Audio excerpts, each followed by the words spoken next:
John, the Comcast-NBCU combination is expected to attract a lot of attention from regulators. What are the biggest considerations? Well, two huge considerations and other smaller considerations. Number one, content. There's a lot of content that Comcast will get from NBC. Comcast rivals want that content.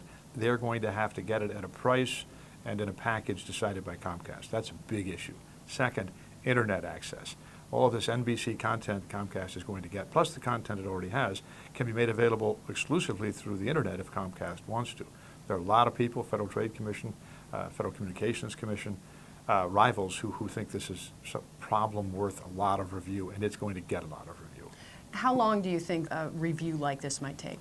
I would think no less than 9 or 10 months. Is it unusual for regulators, particularly in this new administration, to come out strongly with concern right out of the gate? I think it is pretty unusual. I mean, you don't normally see deals commented on by regulators until they've had a chance to get really deep into their investigation.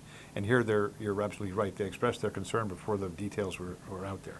So that's not a good sign. But I do think the deal is likely to get to closing, but with conditions. What type of restrictions might we expect?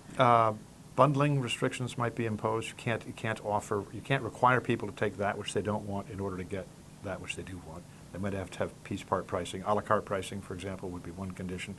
That would be the biggest one, I would think. But like Time Warner, which everyone described as the worst transaction never to result in a bankruptcy, this one's a bet on media which no one else is making. This is media conglomeration, and this is something Bob Potofsky, when he was chairman of the Federal Trade Commission, spoke against more than a decade ago. First Amendment issues. I mean, how many voices are we going to have out there?